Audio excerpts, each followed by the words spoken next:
Donc on repart. Alors j'ai mis innovation pour l'impact. Bon, j'aurais pu mettre le combat pour l'innovation. Enfin, j'en sais rien. Sarah Mougarbel est avec nous. Bonjour Sarah. Bonjour. Cofondatrice de. Alors on prononce Wise, c'est ça, hein? Nous on prononce Wise. Voilà. When Your Eyes Speak. Exactement.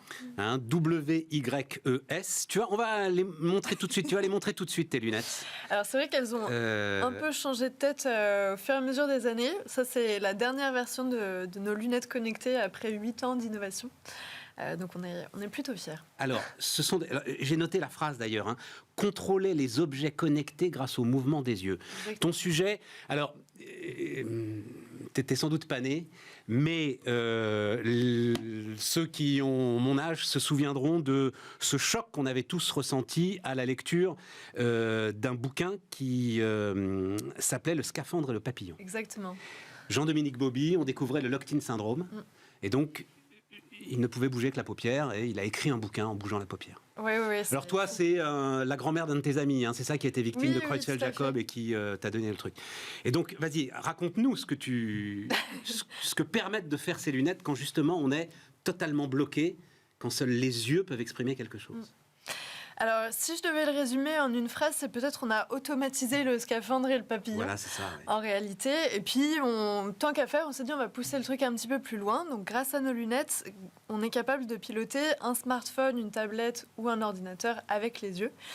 Tout ça pour permettre à des personnes qui sont entièrement paralysées et qui n'ont pas la capacité de s'exprimer, de retrouver la parole, mais aussi de retrouver l'accès à Internet, de pouvoir être connecté avec le monde entier et finalement en fait de contrôler l'ensemble de l'interface de tous ces appareils et d'avoir accès à tout ce qu'ils permettent. On va expliquer très rapidement comment ça marche. Monte tes boîtiers parce que le cœur en fait c'est pas les lunettes, c'est le boîtier.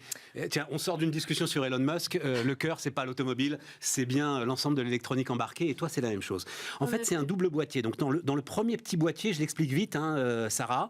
On enregistre ses données personnelles, c'est-à-dire en gros, et tu l'expliques très bien d'ailleurs sur des vidéos qui sont disponibles sur YouTube, un clignement d'œil, ce qu'on peut faire finalement, parce que tout dépend du niveau de blocage, c'est ça, hein, de l'individu. Et donc, si vous pouvez cligner d'un œil, tu parles aussi d'un sourire, par exemple, etc., bim, c'est la porte d'entrée pour se connecter à un ensemble de devices mobiles, c'est ça, hein? Alors juste avant, c'est vrai qu'on parlait de brevets. Alors chez nous, il y a pas mal de brevets sur la technologie. J'ai quand même 2-3 petits secrets que je peux dévoiler. En fait, tout démarre dans les capteurs qu'on a à l'intérieur de nos montures. Alors ils sont très très discrets. Ouais, qui ne se voient absolument pas. Et ça nous permet de détecter n'importe quel mouvement autour ou dans les yeux de la personne qui les porte. Ce qui fait qu'on va pouvoir s'adapter au degré de paralysie faciale de l'utilisateur et donc pouvoir détecter aussi bien un clin d'œil qu'un haussement de sourcil que le mouvement des pupilles, de la paupière et venir vraiment chercher un mouvement qui soit facile à faire pour l'utilisateur. Et ensuite, alors grâce à ce boîtier qui un jour disparaîtra, on va pouvoir se connecter aux appareils et enregistrer les mouvements de la personne pour lui permettre de simuler des clics de souris et vraiment simuler comme une souris. Exactement. Pour venir faire tout ce que nous on fait de nos 10 doigts, mais juste un tout petit peu plus lentement. Et tout ça dans n'importe quelle condition. Donc nos lunettes, elles s'utilisent de jour, de nuit, en intérieur, en Tu dis extérieur. Que tu te connectes à tous les devices aujourd'hui. Alors aujourd'hui, surtout smartphone, tablette, ordinateur. Oui, voilà. On n'a pas encore essayé les montres connectées. Non, mais c'est bon. Ça, oui, absolument. Et oui, quelle que soit la marque, en effet. Et petit secret aussi, bientôt des fauteuils électriques grâce à nos lunettes. Donc voilà, on est en train de faire tous nos essais là-dessus. Mais il y a... l'objectif, c'est d'en faire un outil évolutif. En fait, on part d'un outil qui permet de communiquer, on en arrive à un outil qui permet d'avoir accès au numérique. Et puis, demain, c'est vraiment un outil pour l'autonomie. Donc, contrôler sa domotique chez soi, piloter son fauteuil électrique et pouvoir se déplacer. Et en fait, regagner un maximum d'autonomie à partir du même objet. Et surtout à partir d'un simple mouvement des yeux, mais même pas des yeux, enfin, ça peut être un sourire. Ça peut être un sourire. Ce qui me passionne, évidemment, c'est le cheminement de l'innovation. Donc, encore une fois, hein, il y a une chaîne YouTube, WYES, il y a toutes les vidéos de Sarah, c'est vraiment, vraiment passionnant. Et pour certaines d'entre elles bouleversantes, parce que vous donnez la parole à des gens qui pensaient être fermés pour l'éternité. Ce qui est passionnant, c'est le cheminement de l'innovation. Tu as lancé la boîte et puis tu l'as plantée et tu es parti au Japon, c'est ce que j'ai compris, c'est ça? Non, mais il faut raconter ça, À peu de choses près, oui. En fait, l'idée, c'était de lancer le projet en stage de fin d'études, en fait, de se dire, mais...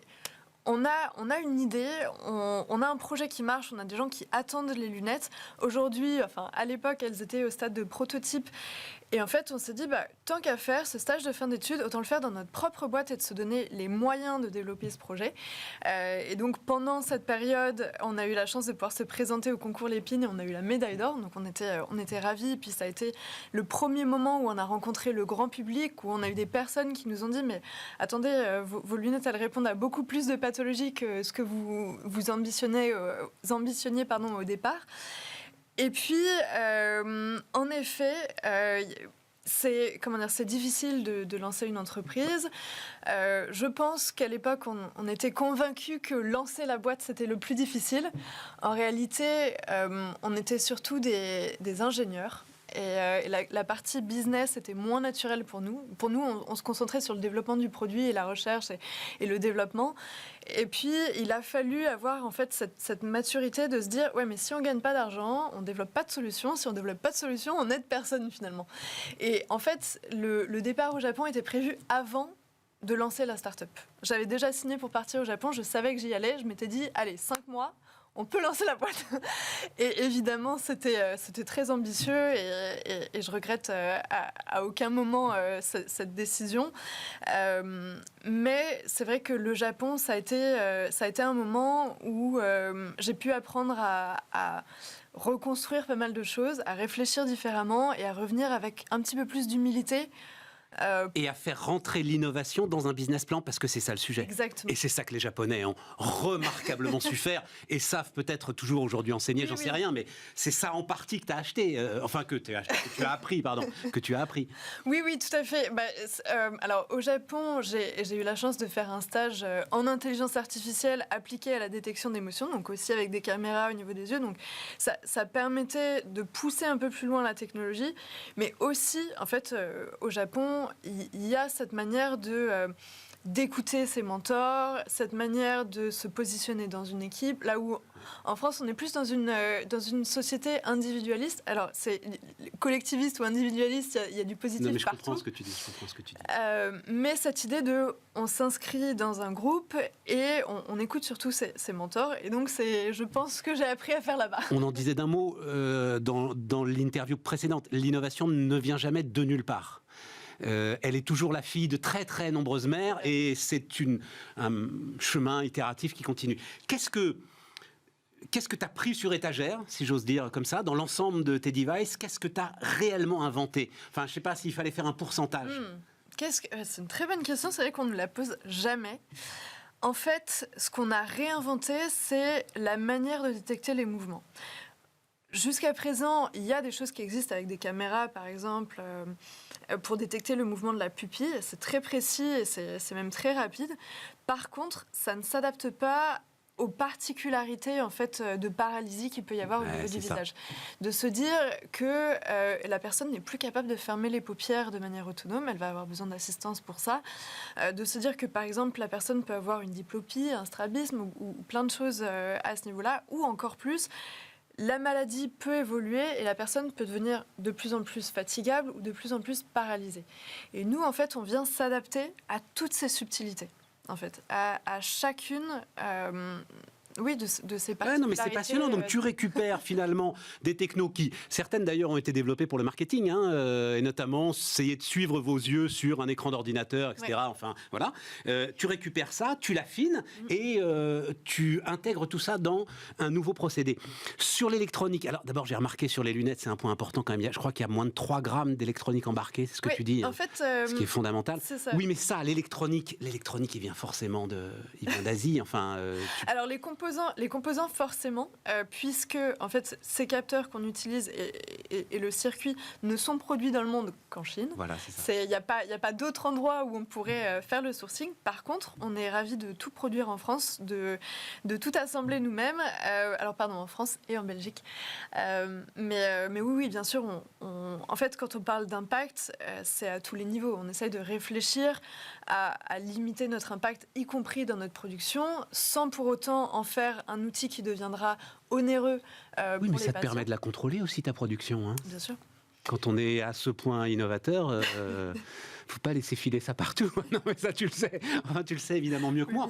Il nous reste 2 minutes. À qui tu vas vendre? Parce qu'à un moment, il faut... J'imagine que vous n'êtes pas payé une seconde depuis le lancement de cette alors si, aventure. depuis un an. Depuis un an. Bravo. Grâce à des levées de fonds. Pas encore. Mais c'est fondamental, c'est super important. Un entrepreneur entrepreneur ne peut pas tenir s'il est affamé, c'est pas possible. Oui, non, on a eu énormément de chance. C'est les moments où on est ravis en fait d'entreprendre en France. C'est de se dire qu'on est énormément soutenu par BPI France, par les subventions publiques, de pouvoir faire autant de concours, d'appels à projets où on encourage en fait l'innovation en France. Donc c'est comme ça qu'on s'est financé jusqu'à présent. On a pu faire un prêt d'honneur.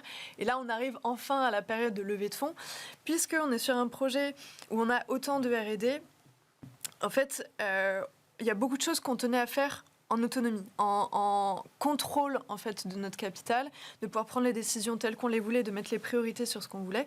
Maintenant qu'on a un produit qui marche, que nos brevets sont pratiquement sur le point d'être déposés, c'est une question de mois, et puis qu'on a lancé la commercialisation. Maintenant, on est prêt à lever des fonds. Donc voilà. 1000 heures de R&D, tu dis. Hein. Bien plus que 1000 aujourd'hui. C'est une vieille vidéo que j'ai vue alors où tu disais 1000 heures de R&D. Ah ouais, c'est ça. Oui, non, aujourd'hui, il y a plus de 8 ans de R&D sur ces lunettes, même si la start-up a tout juste 3 ans. On vient de souffler notre 3e bougie. Et le client, c'est quoi, en fait, les hôpitaux? Le client, c'est... alors, nos utilisateurs, c'est les patients en particulier, et puis les hôpitaux. On est ravis, en fait, de commencer des projets au sein d'hôpitaux pour équiper leurs services de réanimation, notamment, de pouvoir équiper des personnes qui sont sous assistance respiratoire, trop faibles pour écrire sur une ardoise. C'est un besoin qui est dans tous les hôpitaux équipés de réa.